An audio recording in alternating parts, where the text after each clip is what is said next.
నమస్తే మినిస్టర్ సాబ్.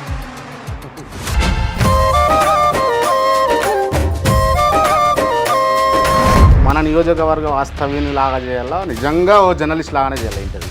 నిజంగా జర్నలిస్టులకు చేయాలి, మనమని పక్క పెట్టాలి, నిజంగా జర్నలిస్టులకు చేయాలి.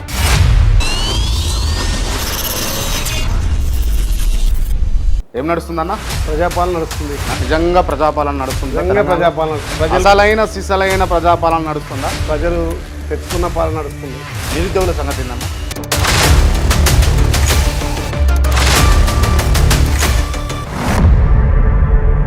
ప్రతిపక్షాలు పార్టీ మీద, మా గౌరవ ముఖ్యమంత్రి మీద బురద చల్లాలని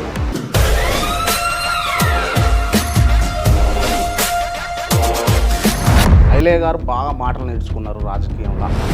సరే ఐలే మాట్లాడుతున్నారు. నాకున్నటువంటి 210 గ్రామాల్లో ఏ ఊరికనబో ఈ రోజు వరకు క్రాంతి నన్ను ఎమ్మెల్యే అని ఎవ్వరు పిలవరు, విప్ అని ఎవ్వరు పిలవరు. నేను స్టేజ్ల మీద మాట్లాడతా వీళ్ళే ఎమ్మెల్యే అని విప్ అంటారు తప్ప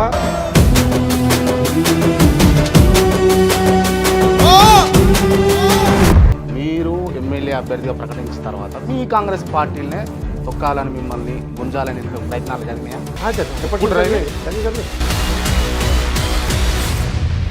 కానీ ఐలయ్య ఇప్పుడు మంత్రి అన్న రేసులో వినపడతా ఉంది పేరు రాష్ట్రం అంతటా కూడా. నాకు ఇవ్వని అంటలేదు, నా జాతిని గౌరవించుకుంటున్నాను, నా జాతికి ఇవ్వమంటుంది. ఇది మీ కోరిక కాదు, గొల్ల కుర్మల బిడ్డల కోరిక అంటారు. అన్న ఓపెన్గా అడుగుతా ఉన్నా, బీర్ల ఐలయ్య మంత్రిగా అర్హుడా? నేను మంత్రి పదవికి అర్హున్నా కాదా అనేది ముఖ్యం కాదు.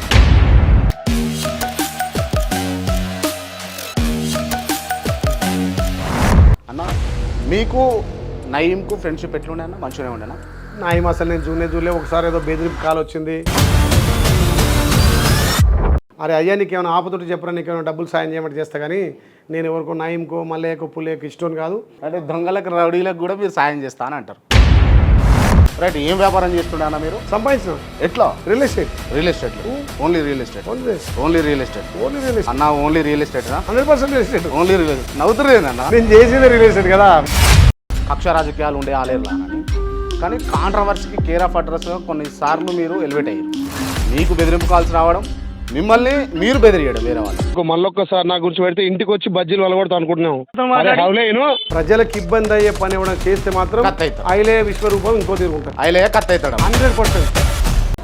మీ అపోనెంట్ లీడర్ అయినా సునీత మహేందర్ రెడ్డి అన్న, మీ అపోనెంట్ లీడర్ కాబట్టి మీరు అపోజ్ చేశారు చాలాసార్లు ఎలక్షన్ల టైంలో, క్యాంపెయినింగ్లో కూడా.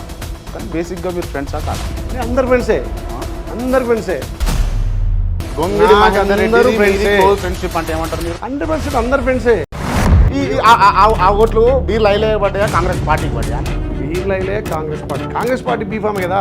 నేను ఆలేరు కాన్స్టిట్యున్సీ వాస్తవంగా బీర్ల ఐలయ్య అన్న పేరు ఒక బ్రాండ్ లెక్క అయిపోయింది. కాంగ్రెస్ పార్టీ ముఖం చూడలేదా?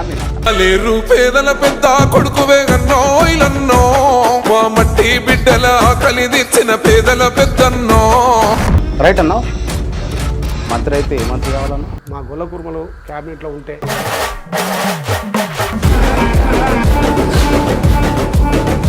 అన్న భవిష్యత్తులో మారుతారా అంటున్నా నేను. ఇంకా మారుడు ఎక్కడిది? భవిష్యత్తులో మారుతారా? మారే ప్రసక్తే ఉండదు. మంత్రి అయినాక మారుతారా అన్న? ఎమ్మెల్యే అయితే, విప్ అయితే, బీఎస్సీ కమిటీ అయితే. రైట్. మీరు కన్ఫర్మ్ ఎమ్మెల్యే గెలిచిన తర్వాత అధికారంలోకి బీఆర్ఎస్ పార్టీ వచ్చింది, మీరు పార్టీలోకి పోతుండేనా? పోతుండేనా? 10 సంవత్సరాలు అధికారం లేకుండా జెండా మోసినాం కదా.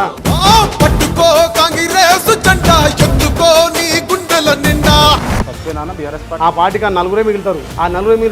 సచిన పార్టీ మోయాలంటే ఎనుకో 2-3 ఉండాలి కదా. మీరు ఇలా ఇంకోటి చూడాలి, ఢిల్లీలో కేటీఆర్ గారు, హరీష్ రావు గారు మోడీతో మాట్లాడుకుని పార్టీని మిర్చి చేస్తున్నారు. అందులో మీరు చూసిరా అన్నయ్య? రేపు నువ్వు వార్త చూడు, సెన్సేషన్ మోడీ కేసీఆర్ మిర్చి.